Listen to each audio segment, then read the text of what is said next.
말씀해 주시면서 가장 그 부분이 와닿았던 것 같아요. 그러니까 어찌됐건 지금 한국교회의 위기는 초대 기독교부터 전해들 왔던 핵심적인 그 믿음의 유산을 네. 다음 세대에 제대로 전달하지 못한다는 그 지점에서 그랬던 것 같은데 네. 그걸 혹시 성경학자로서 원장님께서 혹시 뭐 쉽게 더 설명해 주신다면 어떻게 설명해 주실 수 있을까요? 글쎄요, 제가 신학학자나 구약학자는 아니기 때문에 저는 네, 역사학자이기 네, 때문에 네, 제가 볼 때는 지난 2000년의 기독교 역사에서 리더십의 전승이라는 면에서 가장 탁월한 예는 910년에 시작됐던 클리니 수도회에서 있었습니다.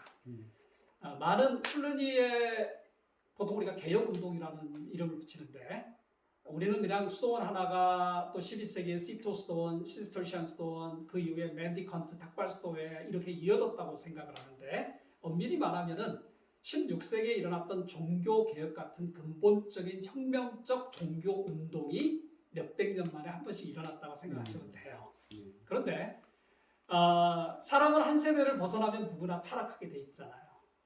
우리가 원 제너레이션이 30년을 의미하는데 자, 프란시스가 청빈의 사도로 이름을 불리면서 평화의 기도를 드렸던 세인트 프란시스도 자기가 새로운 운동을 시작했을 때 그 정신은 지켰지만은 30년이 채 되지 못해서 개혁의 대상으로 그 수도회가 전락했다는 역사를 우리는 알고 있죠. 자, 이게 무슨 말이냐면은 그만큼 개혁의 순간들 그리고 이상적인 순간을 지키기는 어렵다는 거죠. 하지만 역사 가운데 910년에 시작됐던 클린주 수도회는 150년 동안의 리더십의 큰 변화 없이 가장 이상적인 수도원 공동체 운동을 꾸려나간 전력이 있습니다. 이때 제가 보는 우리가 다음 세대를 위해서 가장 중요한 것은 우리 선배들의 내려놓음. 제가 마지막 장에서도 말씀드리겠지만은 자신이 세웠던 모든 수고의 결과를 열매를 따먹겠다는 생각을 버리는 것. 그게 가장 중요하지 않을까 해요. 우리는 다음 세대에게 정신과 철학과 신학의 규칙, 기독교 교회는 신학의 규칙을 regula fide이라는 라틴어 용어를 써서 전수해 왔는데 신학의 교집합의 핵심이죠. 내가 교회를 세웠지만은 세운 단계에서 나는 물도 줘야 되고 나는 열매도 따야 되는 일까지 내가 하려고 한다면은 다음 세대에 희망이 있을까요? 우리의 목에서 우리가 우리 스스로의 역할을 이렇게 그려보는 것.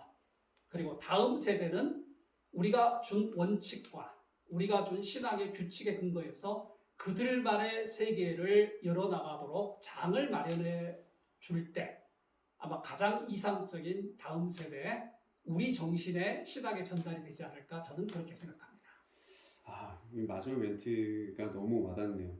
그 다음 세대의 길을 열어주고 그들이 세상을 열어가는 것, 그것을 네. 지지해 주는 것.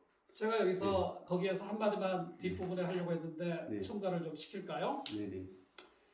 저는 지난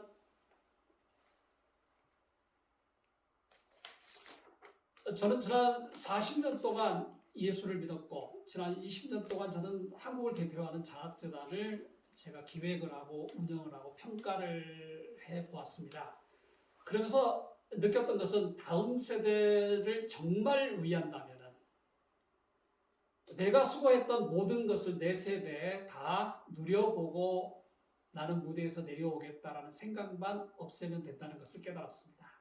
즉 우리가 경험하고 있지 않습니까? 부흥세대의 전성기에 살아갔고 고생했던 우리의 선배들 많은 경우 그분들은 끝까지 자신의 인맥과 자신의 재정 결집력과 자신의 영향력을 내려놓지 않고 있습니다. 어렵거든요.